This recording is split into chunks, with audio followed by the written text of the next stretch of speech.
প্রিয় দর্শক, আপনাদের সকলকে জানাই জয় যিশু। সবাই আশা করি ভালো আছেন প্রভুর কৃপায়। আজকে আমরা জানব আমরা প্রার্থনা কেন করব এই বিষয়।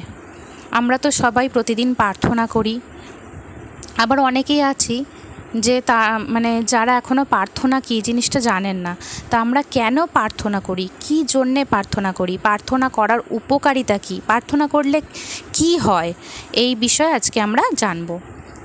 প্রার্থনা, এই প্রার্থনা কথাটির অর্থ হলো ঈশ্বরের সাথে আমাদের যোগাযোগ স্থাপন।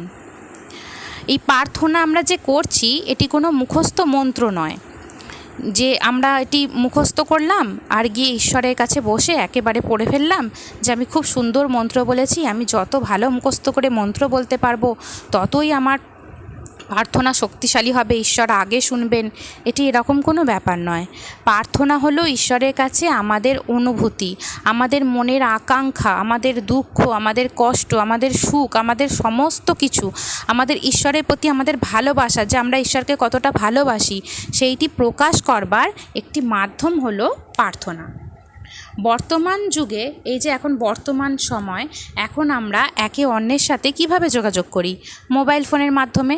কিন্তু তাহলে আমরা ঈশ্বরের সাথে কিভাবে কথা বলবো? ঈশ্বরের সাথে তো আমরা ফোনে কথা বলবো না। ঈশ্বরের সাথে আমাদের কথা বলা, এটির মাধ্যম হলো প্রার্থনা। একমাত্র এই প্রার্থনার দ্বারাই আমরা ঈশ্বরের সাথে কথা বলতে পারি।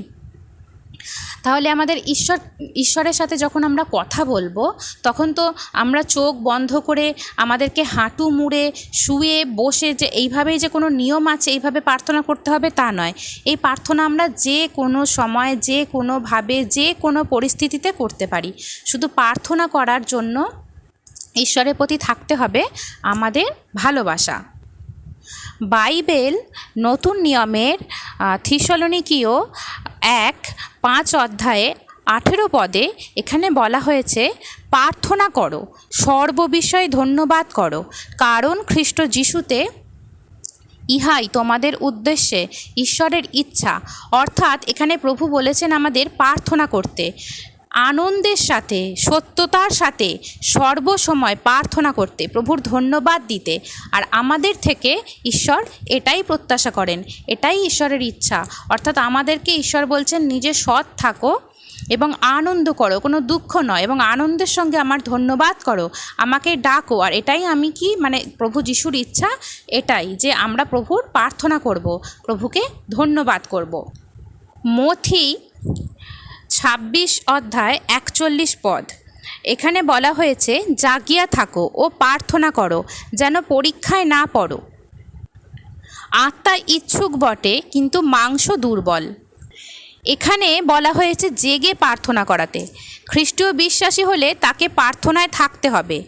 প্রার্থনা যদি না করে কোনো খ্রিস্ট বিশ্বাসী, সে প্রভুকে বিশ্বাস করে কিন্তু সে প্রার্থনা করে না, তাহলে সে কিন্তু মৃত। তাই প্রভু বলেছেন জেগে থেকে প্রার্থনা করতে হবে। অর্থাৎ প্রার্থনার মাধ্যমেই আমরা খ্রিস্টতে জীবিত থাকব। এবার অনেকেই বলেন যে আমি 30 মিনিট ধরে, 40 মিনিট ধরে প্রার্থনা করি, আমি অবিরত প্রভুর প্রার্থনা করি, কিন্তু আমি প্রভুর কাছ থেকে কোনো উত্তর পাই না। প্রভু কি আমার ডাকে সাড়া দেবেন না? এখানে বলতে হবে শুধু প্রার্থনা নয়, আমাদের প্রার্থনা করতে হবে এবং প্রভুর নির্দেশ মতো চলতে হবে। আমি দিনরাত প্রভু যিশুকে ডাকছি, আমি প্রভুর কাছে মাথা খুঁড়ছি, কিন্তু আমি পরের নিন্দা করছি, আমি অন্যের সঙ্গে কলহ করছি, প্রতিবেশীর সাথে ঝগড়া করছি, ব্যভিচার করছি, চুরি করছি, তাহলে কি প্রভু আমার প্রার্থনা শুনবেন না। তাই আগে নিজের মনকে সুন্দর করতে হবে, পরিবর্তন করতে হবে, তবেই প্রভু আমাদের প্রার্থনায় উত্তর দেবেন। আবার কি একজন কি বলেন যে আমি এই তো আজ 3 দিন 4 দিন হলো প্রার্থনা করছি, কিন্তু প্রভু আমার কোনো প্রার্থনা শুনছেনই না। আসলে আমরা তো মানুষ, তা আমরা যখন এখন ফেসবুক, ইউটিউব, এই যুগে আমরা যখন চ্যাট করছি, আমরা একে অন্যকে হয়তো কারোর সঙ্গে চ্যাট করছি, একদিন তাকে পাঠালাম হাই, সে কোনো রিপ্লাই করলো না, আমরা তাকে পরের দিনে আবার পাঠালাম, এরকম করে তো আমরা চেষ্টা করতে থাকি, একদিন না একদিন সে রিপ্লাই দেবেই এই আশায়। তেমনি প্রভু যিশুকেও আমাদের রোজ প্রার্থনা করতে হবে, অবিরত প্রার্থনা করতে হবে, সকালে, দুপুরে, রাতে। প্রভু যিশু একদিন না একদিন আমাদের প্রার্থনা ঠিক শুনবেন, ঠিক উত্তর দেবেন। তিনি আমাদের পিতা, তিনি চান তার সমস্ত সন্তানেরা ভালো থাকুক। আর তাই আমাদের সমস্ত সন্তানদের কি করতে হবে, মন থেকে প্রভুর সমস্ত আদেশ মেনে, বাক্য মেনে, সৎ মনে, প্রভুকে ভালোবেসে আমাদের বিশ্বাসের সঙ্গে প্রার্থনা করতে হবে। আপনারা যে কোনো সময়, যে কোনো পরিস্থিতিতে, যে কোনোভাবে প্রভুর প্রার্থনা করতে পারেন। প্রভু আপনাদের কোথাও বলে দেননি যে আপনাকে ভালো করে স্নান করে কাপড় ছেড়ে পুজোর যেরকমভাবে করে না ওই রকমভাবে প্রার্থনা করতে হবে, এরকম কোথাও বলা হয়নি। আপনি যে কোনোভাবে যে কোনো সময় আপনি প্রার্থনা করতে পারেন, এতে আপনার কোনো নিষেধ নেই যে আপনাকে এই রকমভাবেই প্রার্থনা করতে হবে।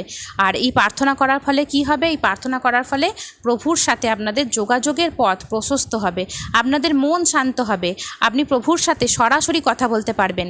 এবং এই সরাসরি প্রভুর সাথে যোগাযোগ স্থাপনের একমাত্র মাধ্যম হলো এই প্রার্থনা। আজকের মতো এখানেই সমাপ্ত করছি। যদি ভালো লাগে তাহলে আমাদের চ্যানেলটা লাইক করবেন, সাবস্ক্রাইব করবেন এবং শেয়ার করবেন, যাতে এই ভিডিওটি অন্য সকলের কাছে পৌঁছাতে পারে। জয় যিশু।